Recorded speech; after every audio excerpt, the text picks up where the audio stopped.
나는 요양보호사입니다.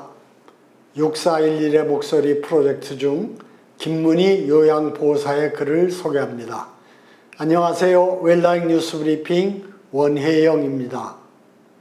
오늘은 노회찬재단과 한겨레 신문사가 공동 기획하여 연재하고 있는 6411의 목소리, 일과 노동을 주체로 글을 기고한 김문희 요양보호사의 돌봄 노동 이야기를 소개해드리려고 합니다.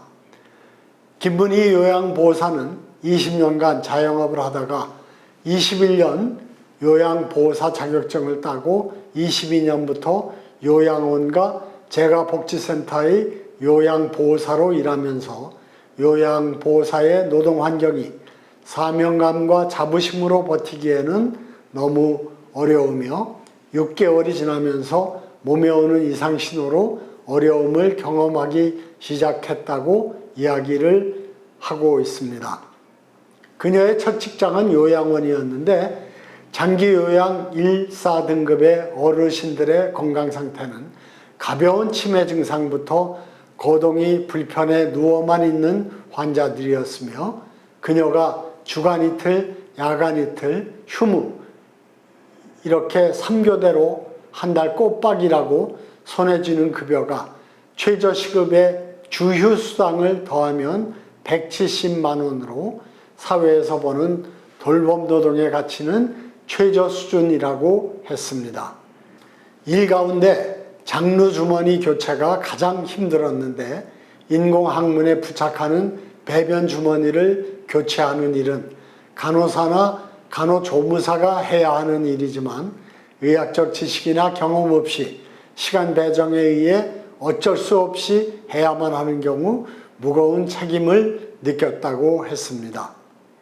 애매한 업무 범위와 물품이 충분히 공급되지 않는 경우 사비로 사는 일도 허다하게 발생하며 특히 남자 노인 환자의 경우 성폭력에 쉽게 노출될 수도 있다고 합니다. 하지만 결국 요양원을 그만두게 된 이유는 디스크 질환이었습니다.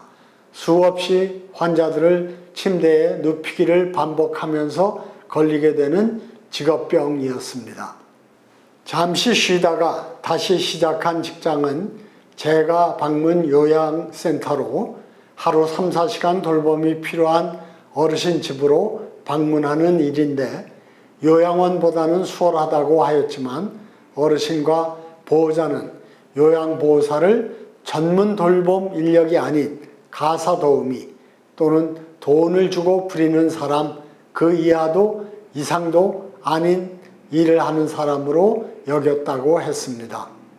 그녀가 요양보호사라는 직업을 선택하게 된 이유 가운데 하나는 혹시라도 언젠가 부모 간병이 필요할 때가 오면 직접 하겠다는 생각 때문이기도 했지만 그러나 현실에서 경험한 요양보호사라는 직업은 열악한 노동 환경에서 오는 직업병과 자신감도 유지하기 어려운 최저 수준의 노동이라고 했습니다. 요양보호사 김문희 씨의 생생한 현장 이야기를 읽으면서 돌봄 노동의 사회적 가치를 다시 한번 생각하게 되었습니다.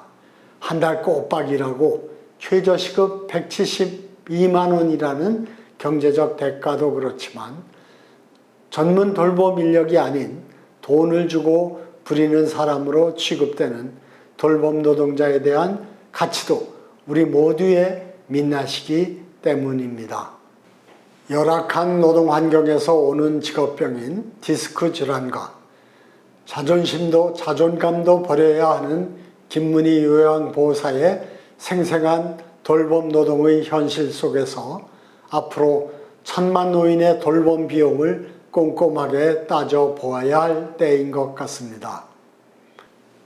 제가 다른 영상에서도 소개한 내용이지만 일본의 우에노 지스코 교수의 집에서 혼자 죽기를 권하다라는 책에서 그녀는 생애 말기 돌봄의 비용을 노인이 스스로 결정할 수 있도록 하자는 주장을 하고 있습니다.